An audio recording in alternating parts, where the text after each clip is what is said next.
aquele último, aí a pessoa te pedia para você não dar aquele último cigarro, você falava, é do santo, então a pessoa, ah, não vou pegar. E na verdade é o último cigarro que parece ter um gosto, né? Então ficava ali. Aí peguei a mania e faço até hoje. É mania. Não é porque, ah. Mas já aconteceu de pessoas pedirem cigarro para mim, eu falo, só tenho esse. Ah, não, do santo eu não quero. O santo Ribamar. O Santo Ribamar é ótimo, né? E existe, né? No Maranhão tem o São José do Ribamar. Tem, eu não sei se ele é canonizado, eu não sei. Eu sei que no Maranhão eles são devotos, contanto que o José Sarney, que foi presidente do Brasil, o nome dele é José Ribamar, não sei das quantas Sarney, né? Bom dia, boa tarde, boa noite. Eu sou o Baba Edson de Oxum e hoje eu estou aqui apresentando o Pool de Black.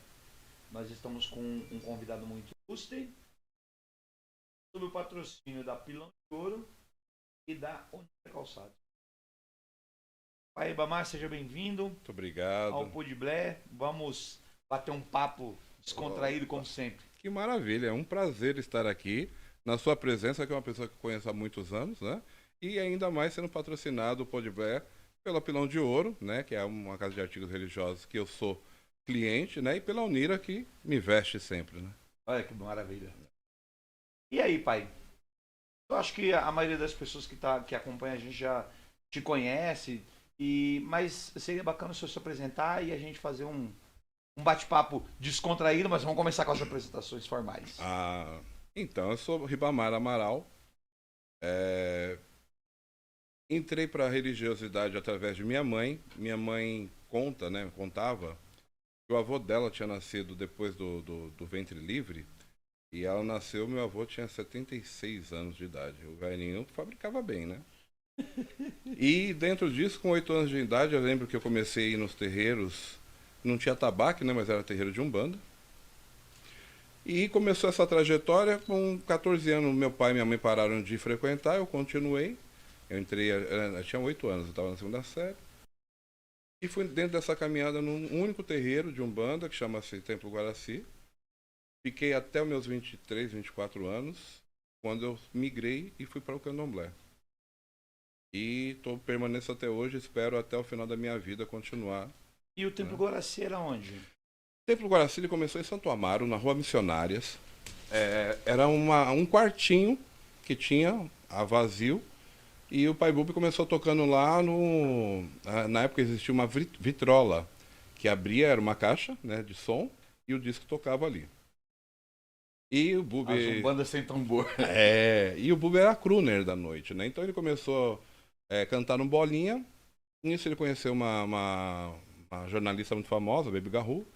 Eles casaram e a Baby Garru, através do conhecimento dela, começou a levar pessoas para tomar passe com o caboclo. Enfim, até que ele ganhou um terreno no Jardim P, ali no Capão Redondo, e construiu o Templo Guaraci, né, imenso, que era Templo Espírita de Umbanda Caboclo Guaraci. Depois ele abriu o CNPJ, isso em 83, como Templo Guaraci do Brasil. E o Templo Guaraci hoje tem 14 países, fora aqui São Paulo, Cotia, São Roque, Flecheiras no Ceará. E ali era um local de muito estudos, né? A gente estudava muita coisa, a gente saía para, na época tinha as bibliotecas, né? Então a gente ia para casa da 23 de Maio, estudar, conhecer um pouco sobre Umbanda, aí começava também a mexer com coisas de Candomblé. E aí comecei a me interessar quando eu escutei um disco, um vinil, chamava Rum aos Orixás, que era só de toques. Aquilo bateu em mim, assim, me chamou muita atenção. Mas eu era muito fiel à Umbanda, muito fiel àquele segmento. Até um dia que eu falei assim, não, eu preciso. Aí eu fui jogar um búzio, gostei e acabei fazendo iniciação, né? E esse jogo de búzio começou aonde? Começou com qual foi a primeira pessoa? O primeiro jogo de búzio eu joguei com José Carlos Praxedes, conhecido como Pai Odé, é filho de Mifaloió, né? E era filho de Pai Bobó. Ele foi o primeiro sacerdote que jogou para mim, era muito longe. Aí ele jogou, fiz um ebó e nunca mais voltei porque era muito longe, não tinha condução. E aí eu conheci, trabalhei numa rádio, né? Era locutor de uma rádio comunitária e conheci o meu pai de santo, meu babalorixá que me iniciou nessa rádio. E aí ele fez um outro jogo pra mim, eu gostei e aí acabei frequentando a casa dele até me iniciar. E esse pai de santo? Pai Wagner do Ogum, ele tinha um barracão. O barracão. O senhor sabe que eu sei da história, né? Sim, Eu só tô não, intermediando pra gente dar início ao papo. O Pai Wagner tinha um barracão no Macedônia. E esse barracão, ele era alocado. E o dono, ele estava preso. Quando ele saiu, ele pediu o imóvel. Aí meu pai estava comprando um terreno lá em Tapicirica, perto da IA. Esqueci o Sim, nome. aí eu já me lembro, no Jardim das Oliveiras. Isso. E aí eu fui iniciado por ele, antes dele ter a casa fixa, né? Aliás, eu lembro do comecinho da casa. Ali ele já está desde 2005, 2006 ele está ali. Né? Eu fui iniciado em 98, 99. E aí ele começou, aí eu fui iniciado por ele. Aí eu tomei a obrigação de 1 ano e ele falou que ia parar com o axé. Parou com o axé, mudou para a Zona Leste. Quando ele retornou... Loucura de gente de Ogum. Quando ele retornou, eu já estava na casa do finado Paiairá. Paiairá Chinelobi, ele era conhecido como Paiairá. Ele foi filho de Obaba-Cambelê. E aí ele saiu da casa de Obaba-Cambelê, tomou a obrigação de 14 anos na época e 21 com Manhana do Ogum. Então eu fiquei na casa do Paiairá até o falecimento dele, que foi em 2007. Nisso o pai Wagner já estava voltando, foi quando ele comprou lá, ele ia tomar obrigação com o Paiairá, e o Paiairá veio a falecer. Aí ele conheceu um sacerdote chamado Omiofá, que hoje não faz mais parte da religião, e tomou algumas obrigações com o Omiofá. E essa é a minha trajetória de iniciação e de obrigações. Eu me iniciei com o pai Wagner, tomei 1 e tomei os 7 anos com ele. E a história que o pessoal fala, que o povo fala que é uma beleza, né? Língua não tem osso. Que o senhor, quando começou dentro da religião, na casa do pai Wagner, começou como Ogã. Então, pai, o que acontece? Na Umbanda, a maioria das Umbandas, você aprende a tocar tabaque. E, para mim, é uma paixão. Contanto que eu fiz percussão, né, no Conservatório Souza Lima, na Avenida 9 de Julho. Quando eu fui iniciar no pai Wagner, eu já estava afastado da Umbanda 1 ano. E o pai Wagner tinha alguns ritos, eu não vou lembrar os nomes, que era pra gente virar de santo, o Iaô virar de santo. E eu não estava sentindo nada. Eu falei, não vou fechar o olho, eu não vou mentir. E o meu avô de santo, na época que era o pai de santo dele, o Carlinhos de Logoendé, né? Nosso finado Carlinhos, falou, Wagner, inicia, mas você não precisa deixar ele como Iaô, se ele não roda, bota ele para te ajudar no atabaque. E assim foi o que aconteceu. Na época que ficava 21 dias recolhido, né? Mas foi feito de santo. Fui feito de santo, com tudo que... Mas era o costume daquela época também. Era o costume daquela época. As pessoas que não viravam em santo não tinham o hábito, como a gente faz hoje em dia, de tirar Iaô acordado. Sim. O pessoal tirava, tinha que dar pelo menos algum cargo para dar um rumo naquela pessoa, né? Contanto que foi rodado 7 peão, no último peão foi quando foi dado o meu nome, né? Aí Iemanjá que pulou para dar o meu nome.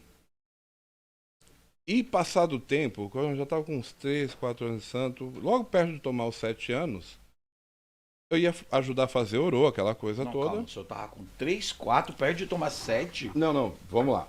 Eu tinha uns 3 a 4 anos de santo, Vamos mas explicar. assim, como eu não rodava de santo, então eu ajudava ali a cortar, fazer um orô, enfim. Sim. E eu começava a me sentir mal, ia parar no hospital. É síndrome do pânico, é síndrome do pânico. E é umas sensações que não é a sensação de síndrome do pânico. Enfim, no dia que eu fui levar o Paerá pro hospital, que ele não estava bem, a diabetes dele estava muito alta, quase 600, ele teve que ser induzido ao coma. Ui.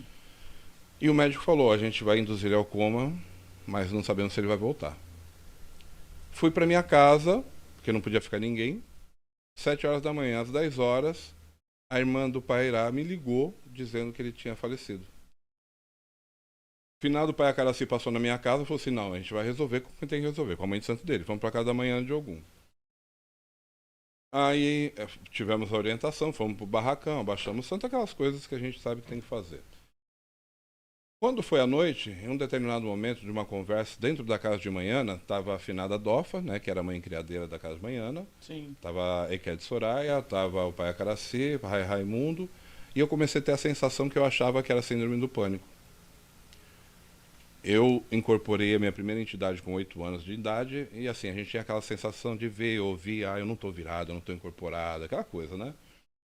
E quando a Aira me pegou, foi uma coisa que é uma sensação que eu nunca tinha sentido nem passado na minha vida.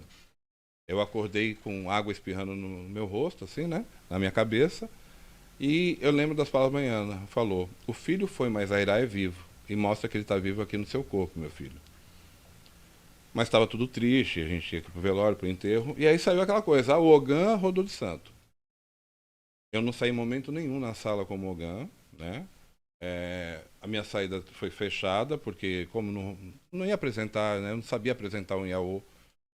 Mas quando chegou nas festas, todo mundo sabia que eu era Iaô. E eu fazia a função de Iaô. Eu ia pro barracão e faço até hoje que você Iaô até a morte, né? Então, Mas eu acho que era uma questão do que era a realidade do candomblé naquela época. As pessoas tinham uma coisa de. Era uma apresentação que se fazia pública de um Iaô ou apresentação que se fazia pública de um Ogã. sim, Esse meio termo, o Iaô acordado, que hoje a gente lida naturalmente, naquela época não não tinha, existia. não tinha. E quando você falava de iniciação aqui, Primeiro que hoje a gente lida com o Iaô, que a gente tira dia de semana, naquela época era absurdo, porque as pessoas falavam, ó, tem alguma coisa de errado, porque tirou é, escondido e coisas desse tipo, né? A gente você tinha tinha que uma apresentar. dificuldade grande com essa situação. E, inclusive, eu me lembro que nessa época a gente tinha uma dificuldade com o candomblé em São Paulo, porque a gente tinha. Não existia candomblé de porta fechada. Não. Ou você fazia candomblé e apresentava, ou você estava fazendo escondido. Olha, pai, eu não digo que é errado, eu jamais, eu acho que ninguém é errado, eu acho que as pessoas têm falta de conhecimento. Na Zona Sul, principalmente pro lado Taboão da Serra aqui, os candomblés era assim, hoje você tocava, fazia um xirê para orixá, terminava o xirê para orixá, você já virava pra caboclo. Fazia um candomblé de Exu, e hoje eu fico pensando, gente, mas o pessoal virou de Exu, bebeu, né? E aí faz xirê, e era uma forma que, tipo assim, eu ficava contestando. Mas é que eu falo, eu não acho que nada é errado, eu acho que é a forma que a pessoa aprendeu, as pessoas, porque era uma família, né?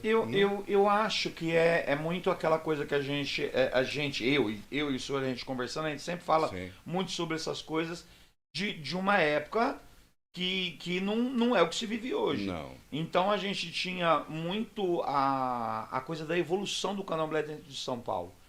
E essa evolução se deu de uma forma meio brusca. Porque a gente tinha os primeiros candomblés de São Paulo, a maioria era de Angola, que eram costumes diferentes do Sim, que a gente tem dentro do Queto. Então, quando a gente começou a se adaptar, houve uma miscigenação grande com tudo isso. sim.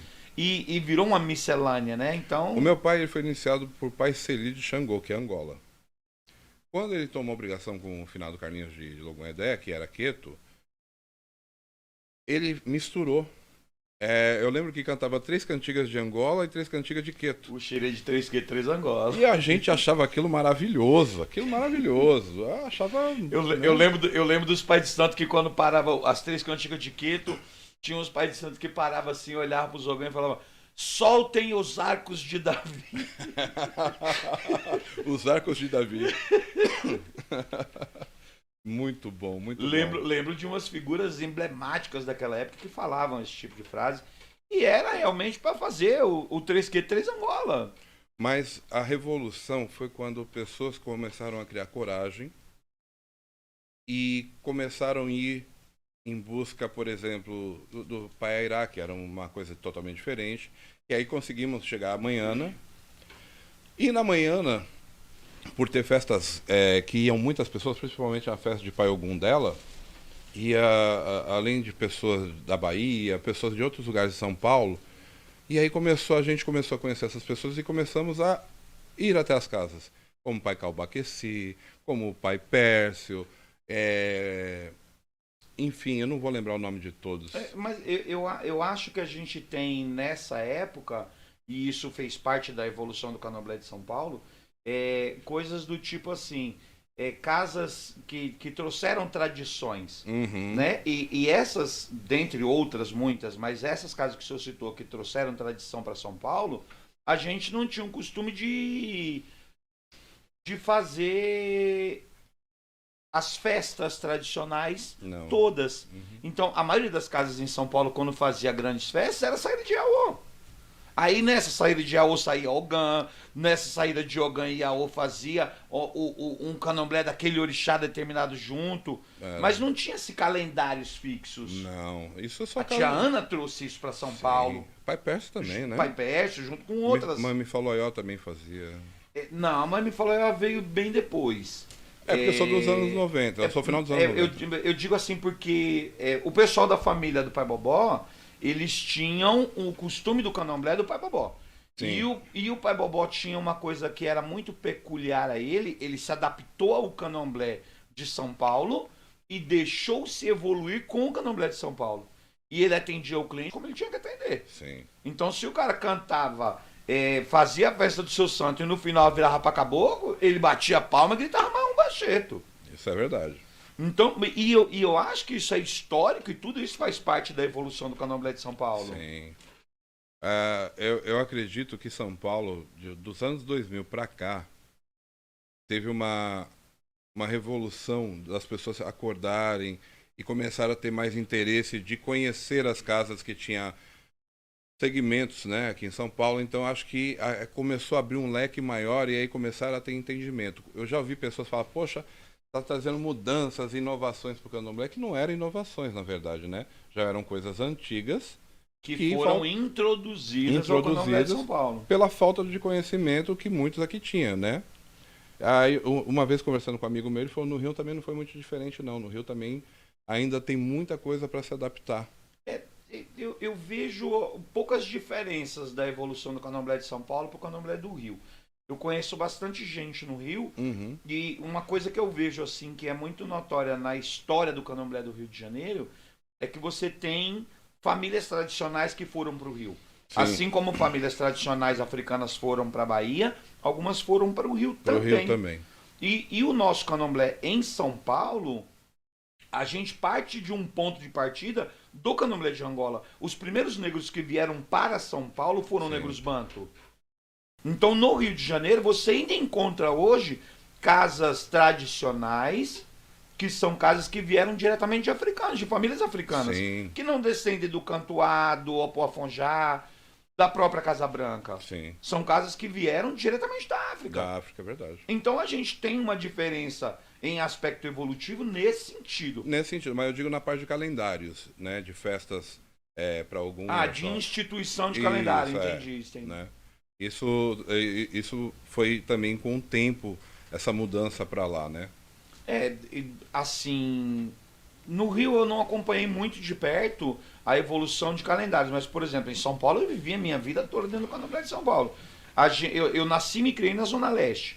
Houve uma época na Zona Leste que não tinha xirê.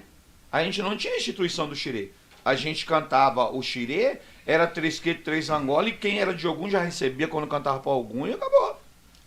E quando ia vestir o santo, cantava tudo de novo. Eu lembro que aqui nessa época, quando fazia o xirê, o povo, os iaôs, cantava para Ogum, eles rodavam. Quem era de Ogum, rodava de Ogum. Cantava para o Xóssi, rodava. Aí dava um runzinho. Era um xirê rum, era isso. Roda de Xangô, não existiu assim naquela época. Não, a roda de Xangô demorou bastante para chegar em São Paulo. Mas ainda assim, as primeiras rodas de Xangô que chegaram em São Paulo vieram através da família de Seu Bobó. Porque eu me lembro de uns pais de santo que tinha na época em Guarulhos, que o pessoal eram descendentes direto lá da família do Seu Bobó, e ainda era o Ogan Luiz, o Balodê, era o Milolá, ele que vinha fazer o candomblé desse pessoal, eles que faziam, e eles que trouxeram as primeiras rodas para São Paulo. E aqui em São Paulo, o berço do candomblé mesmo, está onde o senhor nasceu, na Zona Leste, né? A Zona Sul era muito precária, tinha muita Angola. E hoje, na Zona Sul, eu acho, pelo que eu conheço, que a gente tinha mapeado uma época, tem muito pouco terreiro, não chega a 20 terreiros de Angola. O pessoal de Angola está muito em Campinas. Em Campinas você acha Angola... Sim. Né?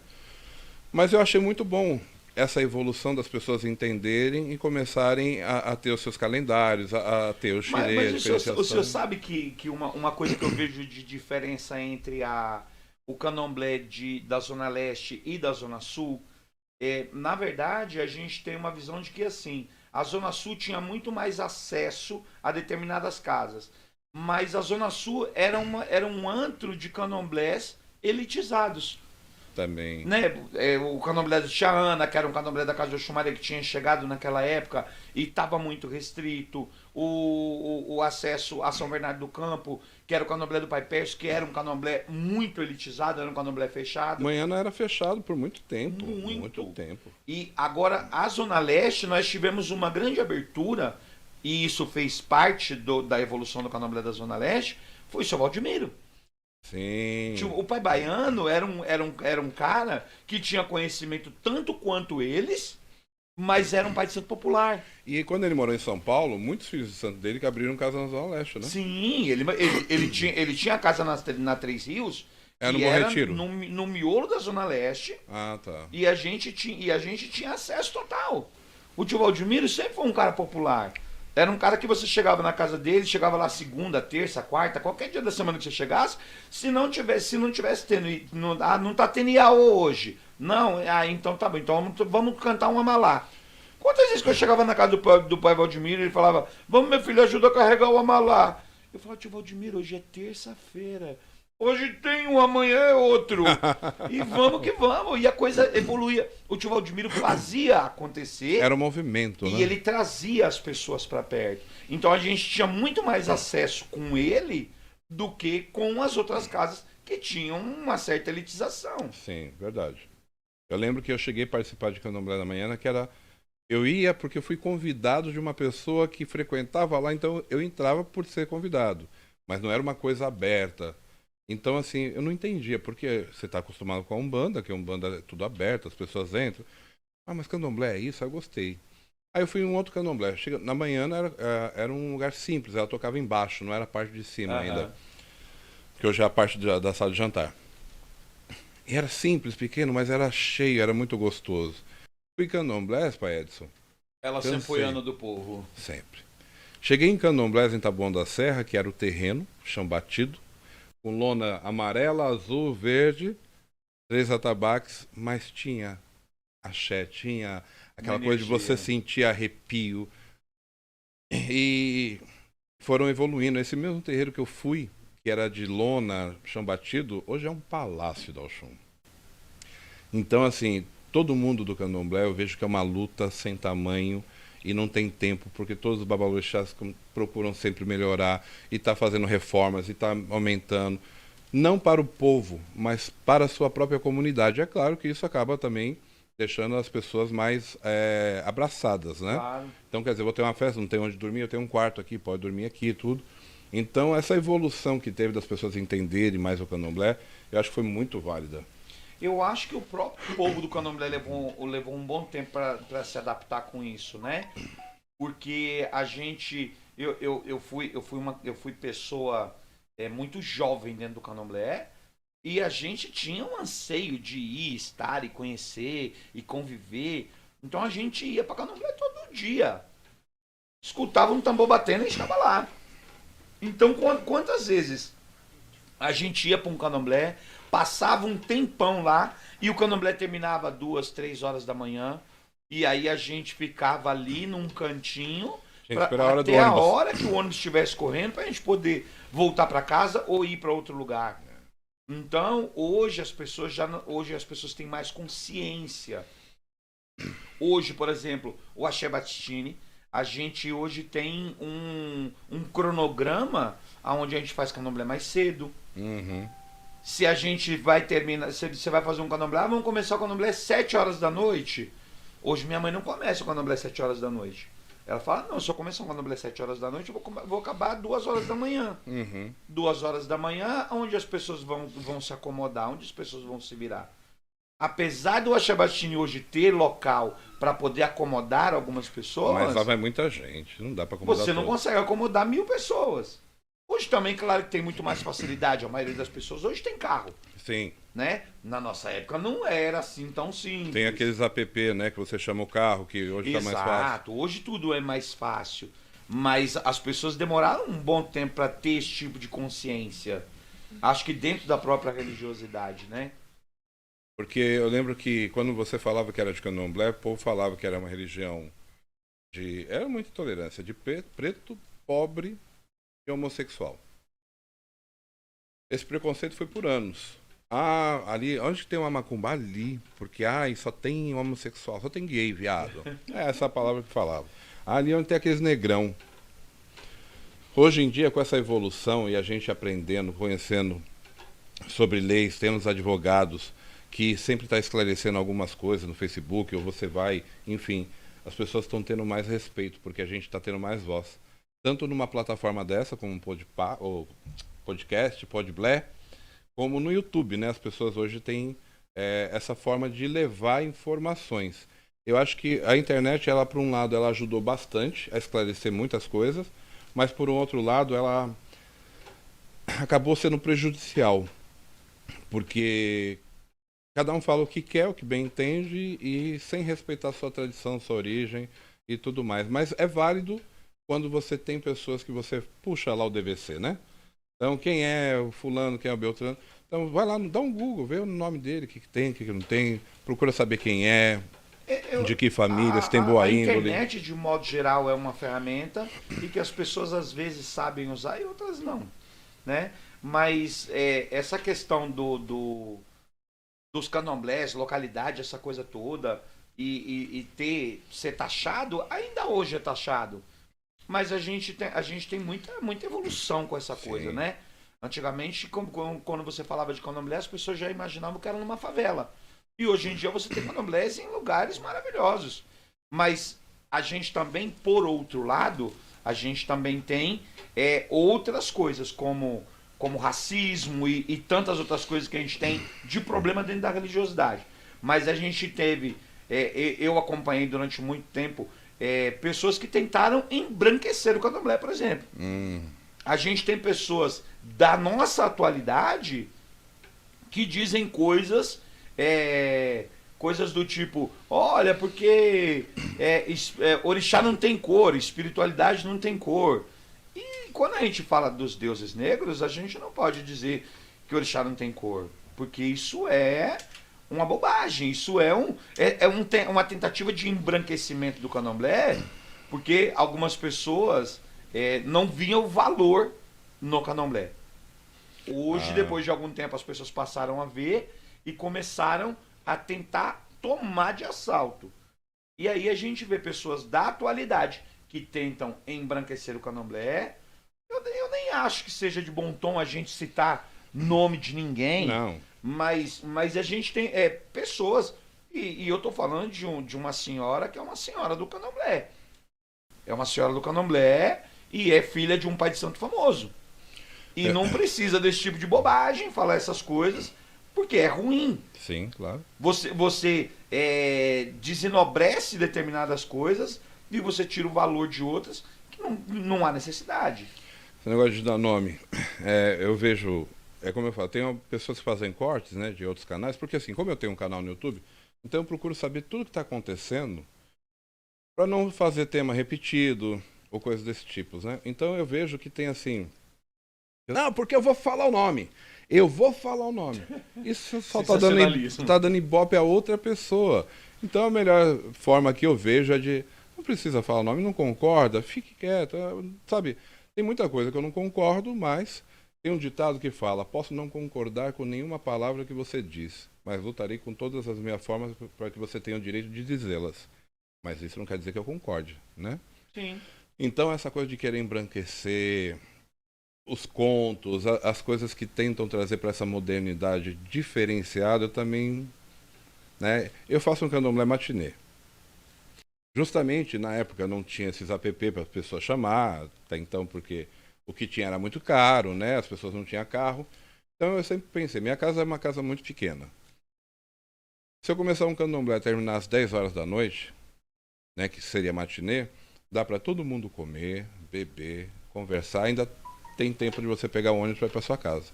Então eu fiz isso e acostumei. Então meus candomblés são sempre matinais, né? Vespertinos, na verdade. São sempre vespertinos, matinê.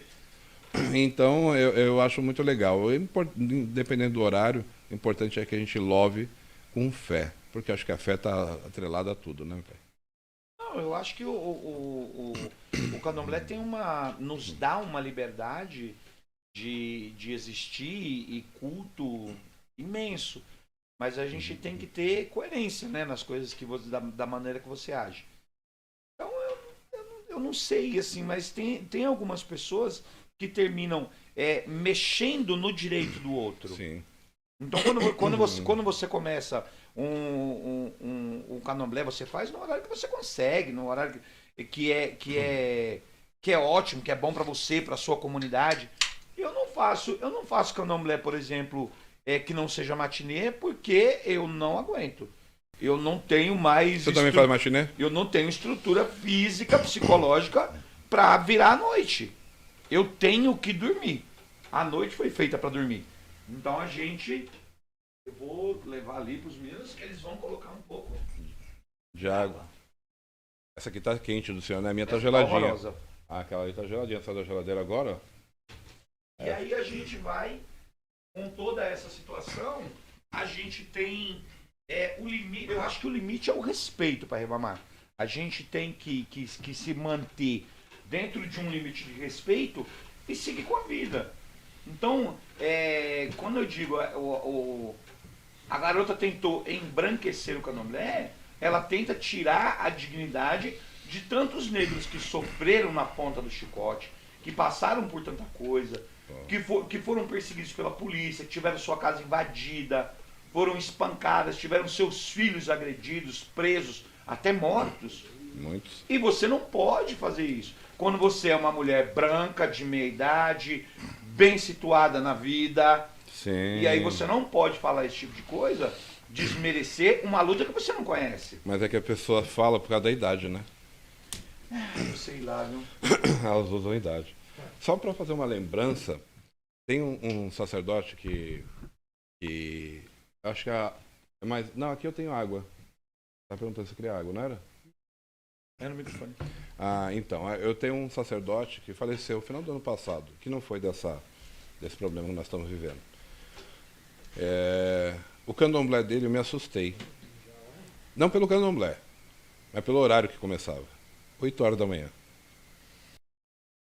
Já vi também. 8 horas da manhã começava o candomblé, mas as pessoas chegavam por volta de 10 horas, começava a esquentar. Ele parava por volta de 1 hora da tarde, da 1 às 2, era assim, era 4 tipos de mistura, comida doce, você comia, se empantufava, 2h30 da tarde voltava o candomblé, que ia até 6 horas da tarde. Eu falei assim, mas é só hoje, né? Não, todas as vezes ele fazia dessa forma. Às 8 horas da manhã. E era num sítio, um sítio bem afastado, não tinha casas nem nada. Ele poderia tocar a noite toda, mas ele falava. Ele tinha 45 anos de iniciado. Ele falava, eu não tenho estrutura para virar mais à noite. Não dá. Eu também não tenho, não. Eu tenho um amigo meu que é de Iemanjá, ele mora em Jacareí. E ele tem uma chácara belíssima, é afastado da cidade e tudo. E ele toca candomblé 8 horas da manhã, de domingo. Olha só, então não existe só E um. as pessoas vão. Ele falou pra mim, ele falou, irmão, levei muito tempo para que as pessoas se acostumassem, se habituassem com isso. Só que hoje, quando eu termino meu candomblé, 12h30, 1 hora da tarde, e a gente entra para almoçar, é almoço de fato. E uma coisa que ele me disse que é 100% verdadeira. Nós do candomblé. A maioria das pessoas de candomblé que você conhece, você vai ver que são pessoas que têm uma saúde debilitada, são pessoas que têm problema de pressão, de diabetes. Mas qual é a nossa vida? A gente vira à noite dançando, cantando, louvando. 6 horas da manhã a gente está comendo feijoada. Uhum. Como é que você tem saúde? 6 horas da manhã você está comendo dobradinha. Você está comendo pão com manteiga. É verdade. Então é muito complicado. E aí, você vai levar tempo para que as pessoas se acostumem com isso, né? Mas hoje quem vai no candomblé dele sabe que esse é o horário. Mas a maioria dos sacerdotes, eu não sei hoje, porque assim, eu não tenho mais esse contato, mas a maioria dos sacerdotes que eu conheci e que eu conheço era da madrugada.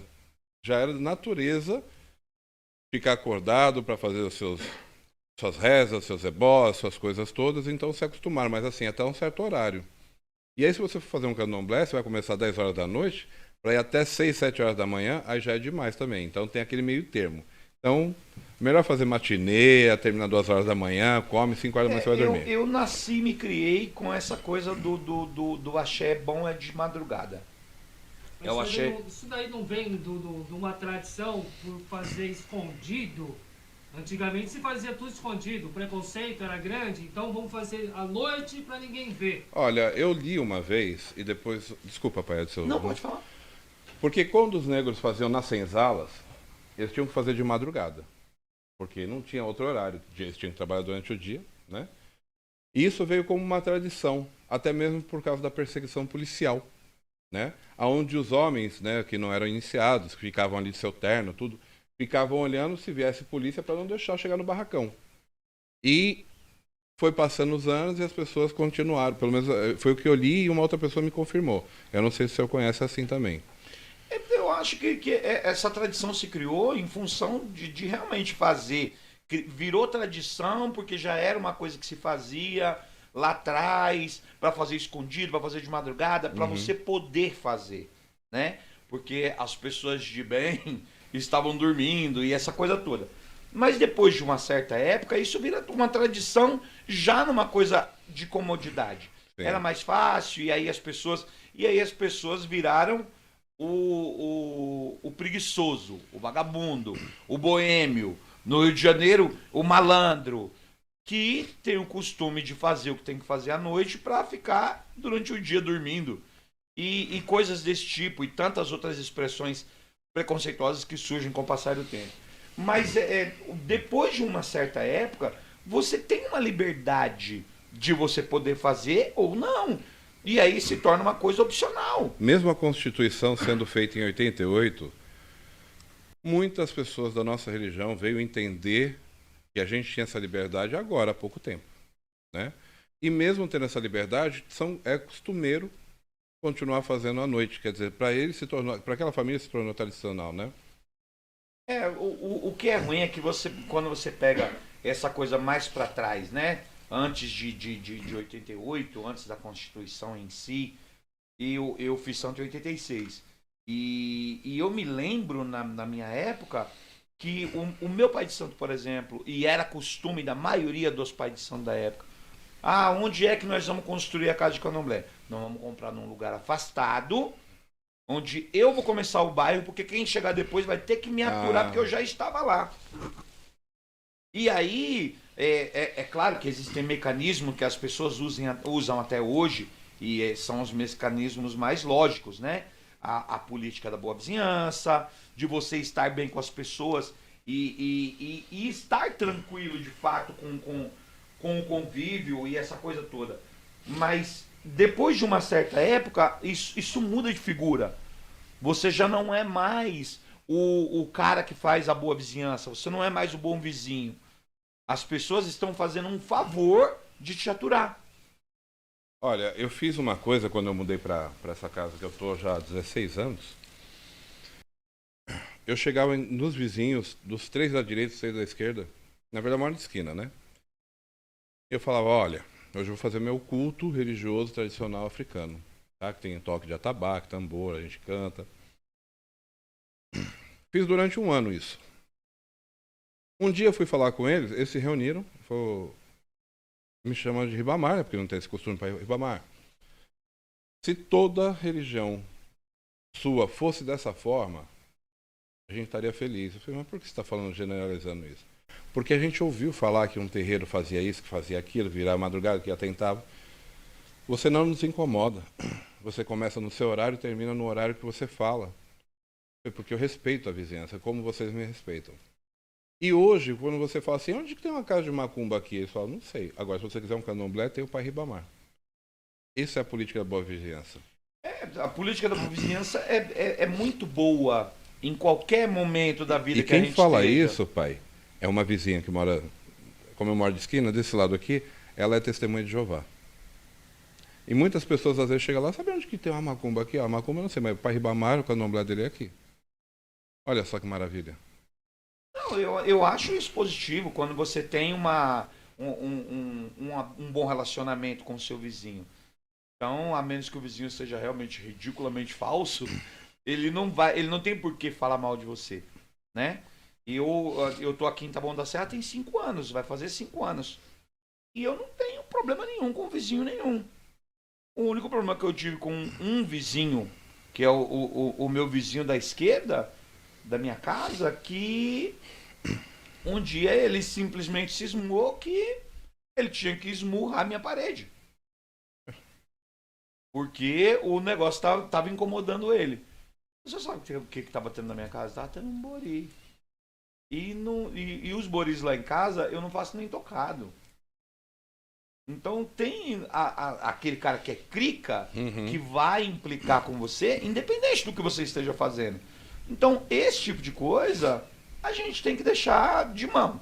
Então você se mantém dentro da lei para não ter nenhum tipo de problema legal perante esse vizinho, para não dar espaço para ele te processar ou coisa do gênero. Mas fora disso, pai, eu acho que cada um no seu quadrado é a melhor coisa que a gente pode fazer. Mas eu ainda... Você respeita, recebe os frutos do respeito e segue. Mas eu ainda falo, pai Edson, eu quando sair candidato a vereador, eu vou tentar. Aqui em Taboão da Serra, eu vou tentar. Eu não saí para perder, eu saí para tentar. Sim. Mas eu sabia que eu não tinha recursos, enfim. E visitei muitas casas de candomblé e de umbanda. É uma das coisas que eu falo para eles. O que falta aqui é a sua identidade. Todo mundo tem que ter um RG. CPF, CNPJ, todo mundo tem que ter. Não só para pedir ajuda, ter conta em banco ou coisa desse tipo, mas para não ficar clandestino. Porque muitos que são denunciados são clandestinos. E aí a polícia pega no pé. Existem duas coisas. O senhor sabe que eu trabalho com associação e legalização de casas quase que a minha vida toda.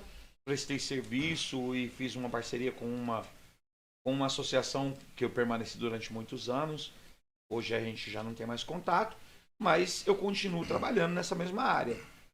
E eu não acho que seja um bom conselho a questão do CNPJ. Eu acho que a gente tem que encontrar um meio termo. Ver a adequação do que a casa necessita.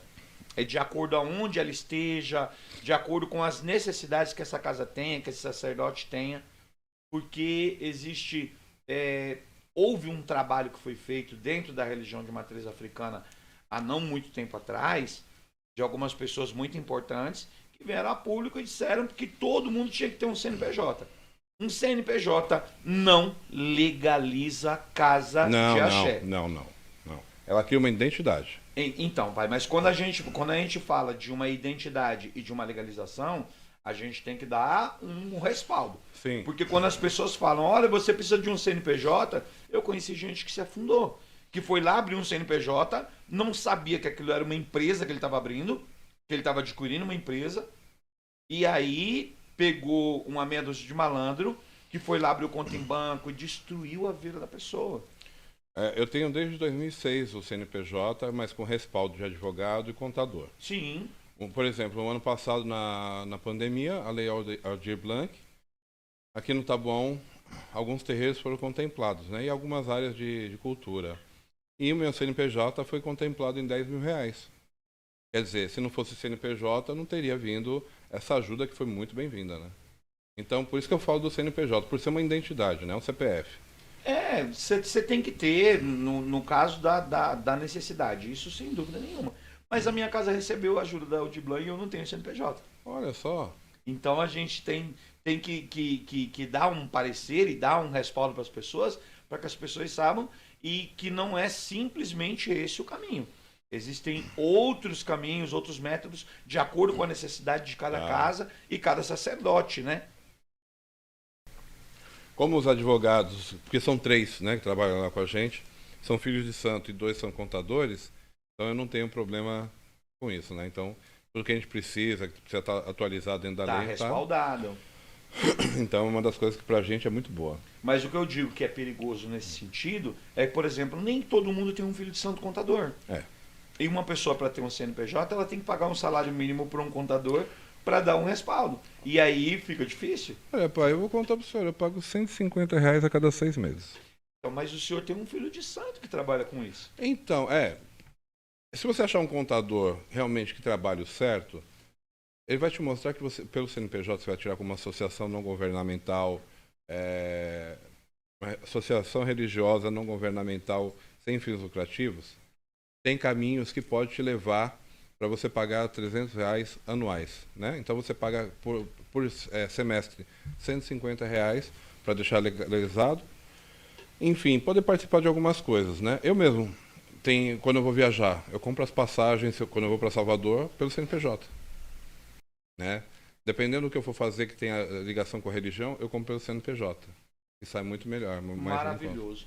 E a gente retornando à nossa conversa religiosa, e hoje como é que se deu a situação do senhor como sacerdote? O senhor estava falando sobre o seu caminho religioso, e depois dos 7 anos, e a constituição da casa, como é que se deu isso tudo? O meu sacerdote, aonde eu fui iniciado, que era a casa que ele tinha alugado, eu não lembro os métodos, mas eu consegui voltar para aquela mesma casa, que permanece até hoje. Por algum tempo alugado, e a gente foi batalhando. Quando ele foi dar os meus 7 anos, ele me deu naquela casa. Quer dizer, eu nasci naquela casa com meus 7 anos ali.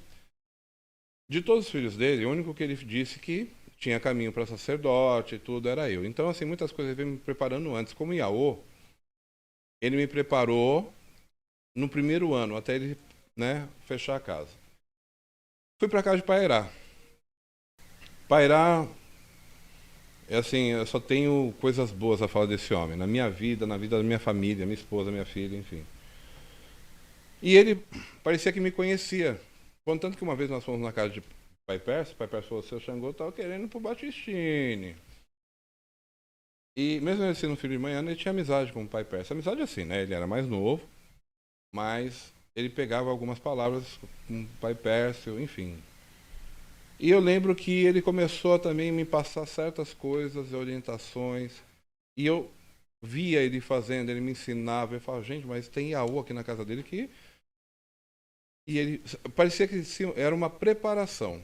Quando eu vim tomar os 7 anos, meu pai me fez ainda alguns questionamentos, alguns testes. Eu não vou te dar os 7 anos e colocar você como babalorixá sentado num trono, né, ortogaís, para você sair fazendo maluquice. Então, algumas coisas ele fez comigo, enfim. E a inauguração da minha casa foi no dia 4 de janeiro de 2005. Foi no dia 4 de janeiro de 2005. Tinha 6 pessoas. No segundo candomblé, que foi em julho, aquela casa pequena, ela comportou 212 pessoas. Eu falei, não acredito. E daí, eu vim dando continuidade, o pai Irá faleceu, continuei com o pai Wagner, né? E vim seguindo minha vida, né? Passei numa outra casa, onde eu tomei axé, sou grato pelo axé que eu tomei. E estava migrando para o Batistini quando chegou a pandemia, né? Mas não deixei de ter a conversa, né? Não deixei de... Enfim, porque a gente precisa de alguém para cuidar de nós, né? E mesmo durante a pandemia, em algum momento, como eu não estava tendo acesso ao Batistino, porque estava, né, tudo parado, eu cheguei a ter acesso ao senhor, né? Onde não conseguimos fazer, porque a vida da corrida, eu estava fazendo algumas coisas, enfim. Mas eu sabia que se eu não fosse até lá, chegando até o senhor, claro. Seria a mesma coisa, porque a família está dentro do axé. Mas eu estou aí com a... Eu trabalhei 5 anos no programa de televisão chamado Pânico, né, na Band. Para mim foi uma experiência muito legal, porque eu trabalhava terça, quinta e domingo. Então eu conseguia fazer os meus atendimentos e fazer os trabalhos que eu tinha que fazer na emissora. Depois eu migrei para a fotografia, que para mim hoje é assim, eu sou viciado. Eu amo a minha religião, mas eu sou viciado na fotografia, porque é uma arte, enfim, eu tenho várias coisas sobre a fotografia, então tudo eu gosto de fotografar. Mas eu continuo com os atendimentos, continuo fazendo os depósitos, os trabalhos, e sempre buscando um aprendizado maior. Criei um canal do YouTube, que na época era feito só vídeo, né? A gente gravava para colocar no ar, onde o senhor não chegou aí, Mas o senhor chegou aí logo quando eu comecei a fazer live, né? Aham. O primeiro entrevistado da minha live foi o senhor, por sinal. Ah, de live. Foi o primeiro de live, foi o senhor, né? E tenho esse trabalho também que venho assim buscando aperfeiçoar para poder levar informações, não qualquer informação, mas informação que seja digna das pessoas ouvirem, né? E aí a gente vai chamando pessoas para poder agregar, levar informação. Então, o pessoal quer falar de Exu e Pombogira. Tenho meus amigos, o Pedro, inclusive, conhece muito, né? Passou por essa parte de conhecimento. Então, eu não vou falar besteira, eu vou levar uma pessoa, o pai Bruno, o Pedro, né? Quando as pessoas querem saber de fato, tem um babalaô que eu conheço. Quando quer saber mais coisas de candomblé que eu não sei, pai Edson, pai Valentim, enfim, os meus amigos, né? Eu sei que eu posso contar pra gente poder estar Não, sem fazendo dúvida nenhuma um aí. bate-papo, né? E os amigos têm que estar sempre juntos, né? Sim. Então, ninguém, pai, ninguém. E aí o senhor dizendo sobre essa coisa de se apaixonar. Essa paixão cresceu, evoluiu. Eu sei que o senhor tem um canal, já fui lá. Sim. Conta pra nós sobre esse canal, como é que tá essa evolução, essa coisa dessa paixão que foi tão intensa pro senhor. Conta pra nós. O canal, na verdade, ele surgiu pelo seguinte. Eu tinha. Como que pode falar? Eu tinha vontade de me expressar, né? Mas eu não queria usar o Facebook. Eu não queria usar o Facebook, porque assim, eu lembro quando eu saí candidato a vereador, eu usava muito o Facebook para poder falar daquilo que eu tinha como projeto. Só que o meu Facebook tem 5.000 pessoas, então tem muita gente de vários lugares do Brasil. E não atingia só Taboão da Serra. E aí, de repente, eu vi alguma coisa, eu queria fazer um desabafo. Então eu falava, filha, Larissa, pega a câmera aí e vamos fazer. Na hora. Aí um filho de santo meu falou, pai, você tem essa espontaneidade de falar, o senhor faz aula pra gente, por que você não passa algumas coisas para quem é leigo? Já que, né, a gente tem o YouTube. E ele é editor, né? E é fotógrafo também. E aí ele chegou lá com um tripé, uma câmera. 1, 2, 3, claquete. Bora. E aí eu tremia as primeiras vezes, aquela... Porque trabalhar atrás das câmeras é uma coisa, na frente é outra. E aí gravamos 8 pedacinhos lá, que deu 8 minutos cada um, aí como ele colocou a Pilão de Ouro, né? Como patrocinador e tudo mais, então dava 10 minutos. E aí a gente começou a fazer os vídeos. Então pegava um dia gravar 10 episódios. Chegou um momento que ele teve que viajar para fora do país. Falei, e agora? Um editor era muito caro. E o canal chegou a 1.000 inscritos. Aí eu vi que podia fazer live. Falei, então eu vou fazer live, respondo algumas coisas e acabou. Essa live começou com 10 minutos na minha cabeça, passamos 30 minutos. E aí, como eu já estava fazendo fotografia, então eu tinha softbox, eu tinha lapela, essas coisas todas, eu falei, não, peraí, vou fazer sentado. Coloquei o softbox, vi a iluminação, né? Você faz a medição da iluminação para não estourar nem nada. A experiência com a fotografia já ajuda. Não, foi a fotografia que me levou para isso. E aí eu comecei a fazer os vídeos, a fazer a live, antes de pandemia. E a live que eu tinha, eu falei, bom, já que a última foi 30 minutos, então eu vou fazer meia hora, né? Toda quinta-feira. Vai, Edson. Era 1 hora, 1h10. Hoje, são 2 horas de live, todas segundas e quintas. E você fala, mas tem assunto? Tem. Quando chega 10 horas, 10h05, eu começo 8h30. Eu já começo a querer me despedir das pessoas. Porque eu sei que eu preciso entregar 10h30. Porque se eu deixar, quando eu levei entrevistado para falar sobre Exu, o pai Bruno Dogum e o pai Pedro Dalchum, foram 3h30 de live. Num pico de 1.300 pessoas ao vivo.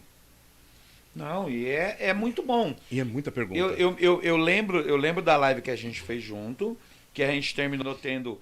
Foi uma live para mim muito proveitosa, a gente teve muito contato, a gente teve muita gente que entrou em contato depois, mas o senhor vê que as pessoas têm uma carência muito grande com a nossa religiosidade. E às vezes são coisas tão simples, tão pequenas, para quem está no convívio, E para quem não está, é um bicho de sete cabeças. Pai Edson, eu não tô deixando de te ouvir. Vou só mostrar uma coisa que eu não acreditei. Pra mim foi surreal uma pessoa que me chamou aqui no Instagram. Eu deixo a rede do Instagram também. Aham. Me parabenizando pelo meu trabalho, pelas explicações. Tem até o áudio. Só que eu não vou expor essa pessoa. O senhor deve saber quem é ela. Essa senhora aqui, ó. Aqui tá as conversas, né? O áudio. Opa! Não sei se pelo nome o senhor vai conhecer.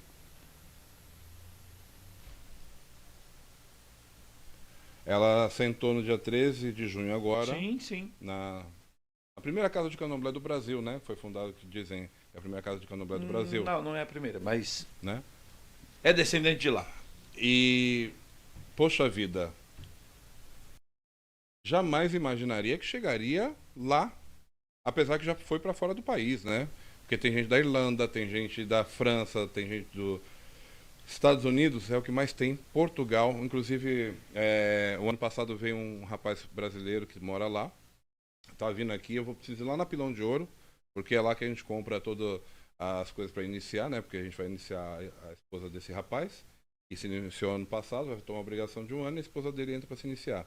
Então, quer dizer, em Portugal, Estados Unidos é onde tem mais gente, mas Irlanda, Canadá, Argentina, Chile, O mundo todo, né? eu jamais imaginaria que chegaria ao mundo todo. E assim, eu fui dar uma entrevista uma vez em Carapicuíba, era um programa que estava tendo, pré-eleição, né, mas era para falar de candomblé. Eu tive muito haters, mas aí eu vi que era uma coisa mais pessoal. Já no meu canal, eu também me preocupo no que eu falo, por quê? Porque a gente tem o hater do bem e do mal. O do mal é aquele que vai meter o pau. Sim. E o do bem é aquele que vai falar, ó, para de falar besteira, você tá falando besteira demais, você tá errado. Pai Edson, até hoje eu não tive um hater que me chamou a atenção. Mas a gente também não tem um filtro, né? A gente vai ter pessoas que vêm de encontro àquilo que você fala Sim. por falta de conhecimento. Ou que vai de encontro àquilo que a pessoa conhece de uma maneira diferente.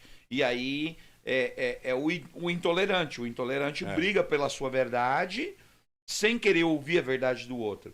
E isso é uma bobagem, mas tudo isso faz parte. E dentro desse grande mecanismo, dessa grande ferramenta que é a internet, a gente está exposto a tudo isso. Com certeza.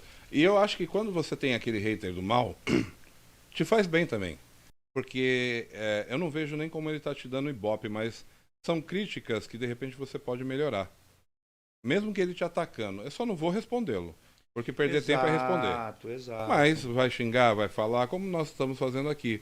Vai ter pessoas que vão falar, esse Ribamar, deixa falar, tem que falar. A grande verdade é que críticas construtivas são sempre bem-vindas. Sim. Mas uma crítica é sempre crítica. Sim. Fazer dessa crítica construtiva depende da gente. Com certeza. Depende de você. Você vai pegar a crítica que você sofreu e você vai aplicar para você como você achar melhor.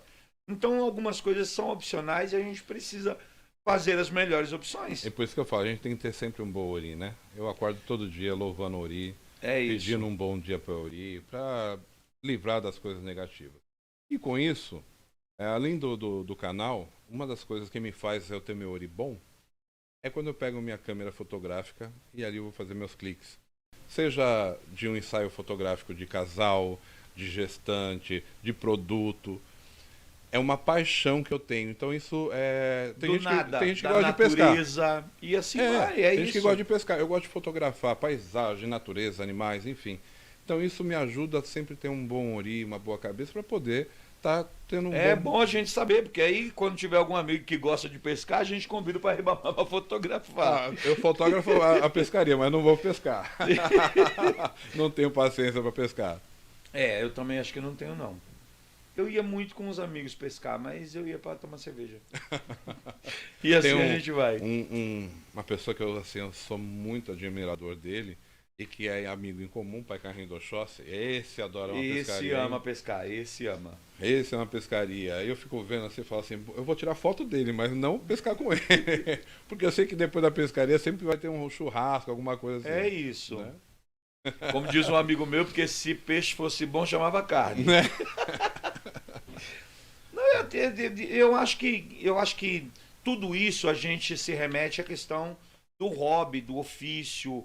Quantas pessoas que a gente conhece, pai, que começou com um hobby e esse hobby virou um ofício? Sim. Esse hobby se transformou ou transformou a vida dessa pessoa para transformar a vida dos outros.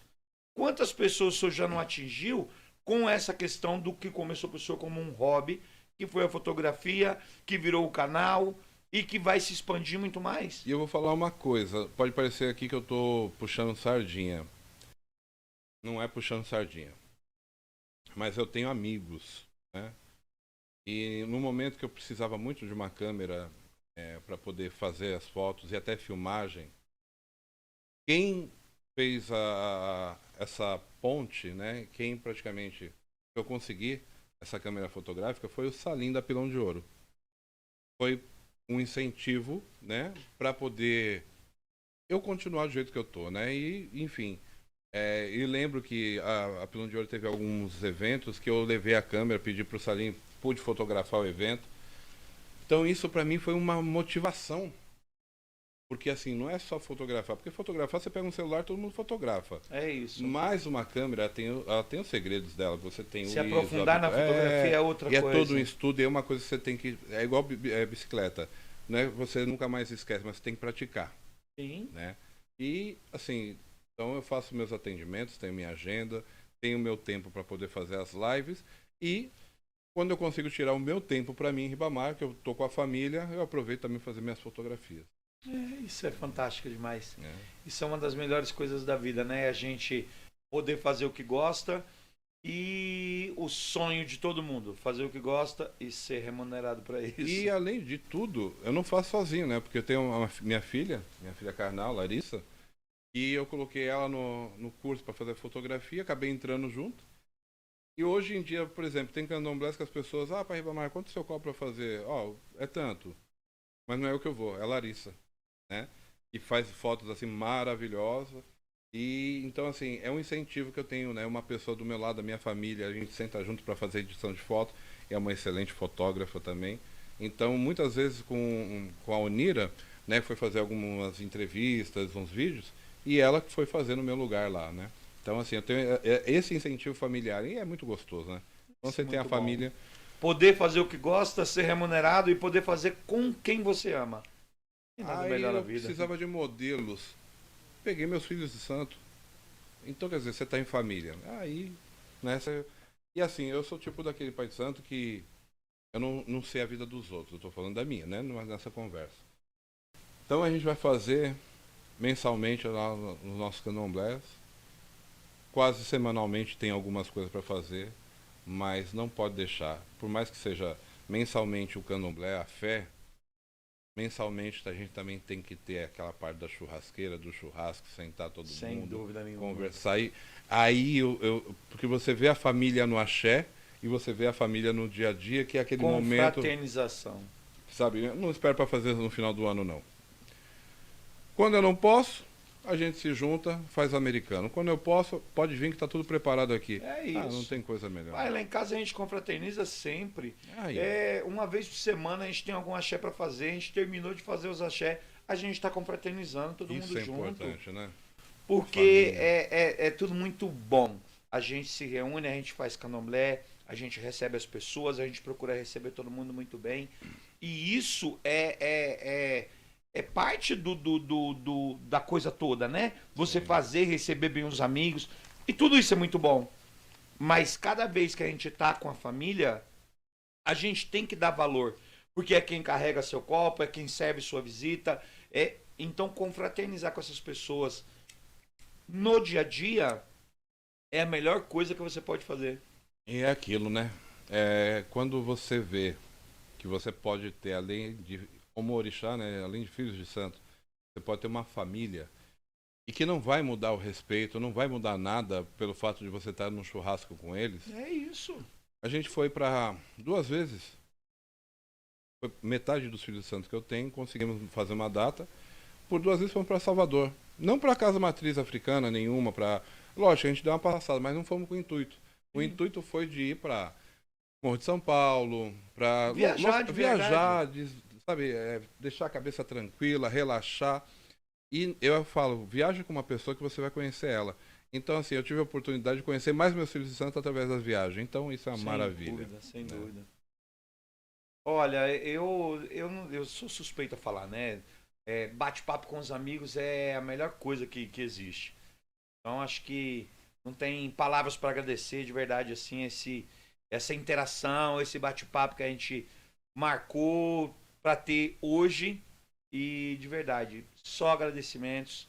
Olha, pai, eu posso dizer uma coisa para o senhor. Dentro dessa trajetória do Candomblé, a gente faz muitos amigos. Também faz alguns dissabores. Faz parte. Mas eu tenho uma coisa que eu posso dizer. Gratidão, gratidão, gratidão por ser do orixá, por ter pessoas do orixá como o senhor e tantas outras que eu posso dizer. São meus amigos. E não importa a hora que eu preciso, vão estar de portas abertas para mim. Então, bater um papo, trocar uma ideia, falar sobre coisas boas, não tem nada melhor. O que eu não concordo seria você sentar para falar do vizinho, né? Aí para mim é perder tempo. Como diz um amigo meu, não tenho nem roupa para isso. Então, quando você está com amigos, batendo um papo descontraído, gostoso, falando de coisas naturais, né? Naturalidade, sobre a nossa fé, Pai Edson, eu só posso pedir ao Senhor a minha bênção e a todos, né, que ajudam a fazer esse Pod Black aqui, desejando que cada vez que passa, que possa crescer cada vez mais, porque além de ser um bate-papo, eu acredito que vai agregar para muitas pessoas conhecimento, conhecer o ser humano, o pai de santo, o sacerdote, o lojista, seja quem for que tiver nesse bate-papo. Muito obrigado. Aí também a gente queria que o senhor deixasse aí o seu contato, né? Falamos tanto sobre o seu canal, sobre fotografia. O senhor falou sobre o trabalho que o senhor faz junto com a sua filha, em fotografar candomblé, essa coisa toda. Deixa o seu contato, deixa como as pessoas podem te encontrar, tudo bonitinho, as redes sociais, telefone, essa coisa toda. E aí, quem precisar, quem quiser, vai estar aí encontrando o senhor. Legal. Bom, eu vou falar do Facebook. Meu Facebook é aberto para qualquer pessoa, apesar que já está cheio, né, que é Ribamar Amaral Airá. Lá você vai encontrar o perfil do Ribamar. O meu Instagram é Ribamar_Amaral. E se você entrar no YouTube, né, em YouTube/Babalorixá Ribamar de Airá. Lá, todas as segundas e quintas, estamos ao vivo das 23 horas até as 22h30, das 20 horas e 30 às 22h30. E o telefone para contato, para fotografia, para qualquer coisa, é 11 94725 6982. Esse telefone aqui já há 6 anos comigo, mesmo número, sem mudar. E vai continuar aqui. Então pode ir para fotografia, para axé, para o que for, vai me encontrar nesse número. 11 94725 6982. Perfeito. Obrigado, viu, pai? Axé, pai. Eu chamo a pessoa sempre, a sua bênção. Axé, era devido de saúde. Tudo de bom. Axé, vamos estar pai. juntos sempre. Sempre, sempre. Axé.